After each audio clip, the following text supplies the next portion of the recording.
नमस्ते, म डाक्टर तारा कोइराला। आज हामी उच्च रक्तचाप अथवा हाई ब्लड प्रेसरको बारेमा सानो जानकारी लिएर आएका छौँ है त। कतिलाई के पनि थाहा छैन भन्दा कति प्रेसरलाई चाहिँ नर्मल भन्ने र कति प्रेसर बढ्यो भने चाहिँ डराउने भन्ने कुरा चाहिँ थाहा भएको देखिएन। कहिलेकाहीँ हाम्रो बिरामीहरूले उमेर अनुसार मेरो प्रेसर ठिकै हो डाक्टर साहब, म 60 वर्षको भएँ, 160 प्रेसर छ, ठिक छ भन्नुहुन्छ। कुनै कुनै बिरामीले चाहिँ अब अर्को तरिकाले चाहिँ लो भयो भने आत्तिहाल्ने, 110 प्रेसर भयो मेरो, लाउनु डाक्टर साहब मेरो त लो भयो भन्दै फोन गर्नुहुन्छ। आज म हजुरलाई के क्लियर गर्छु भन्दाखेरि अहिलेको नयाँ गाइडलाइन्स अनुसार कतिलाई नर्मल प्रेसर भन्ने र कतिलाई बढेको प्रेसर भन्ने कुरा चाहिँ म क्लियरली बताउन गइरहेको छु है त।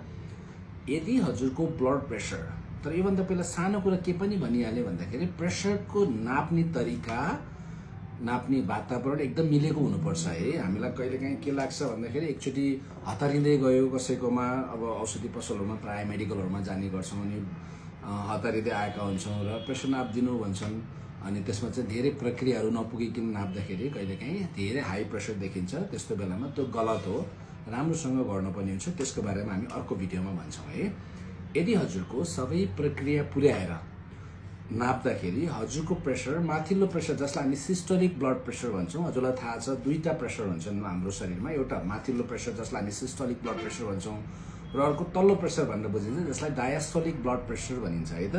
त्यो दुईटै प्रेसर नर्मल हुनुपर्छ है त।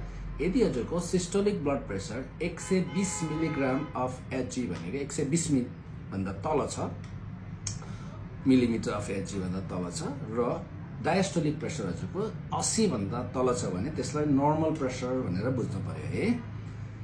तर यदि तपाईको प्रेसर, माथिल्लो प्रेसर 120 देखि 129 सम्म पुगेको छ र तल्लो प्रेसर पनि बढेको छ अथवा 80 भन्दा बढी नै छ भने त्यसलाई हामीले इलिभेटेड प्रेसर भन्छौँ, बढ्न लागेको प्रेसर।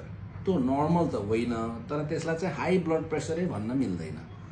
तर यदि हजुरको प्रेसर चाहिँ तल्लो प्रेसर 80 भन्दा 90 सम्म छ र माथिल्लो प्रेसर 30 देखि 139 सम्म छ भने तपाईलाई स्टेज 1 हाइपरटेन्सन भयो भनेको चाहिँ पहिलो स्टेजको उच्च रक्तचाप छ भन्ने कुरा बुझ्नुपर्छ।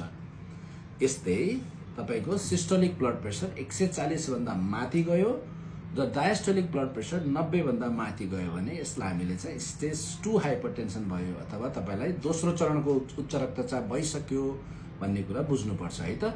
अब कुन कुन अवस्थामा औषधि खानुपर्छ भन्ने कुरा म अर्को भिडियोमा भन्छु हजुरलाई। धन्यवाद।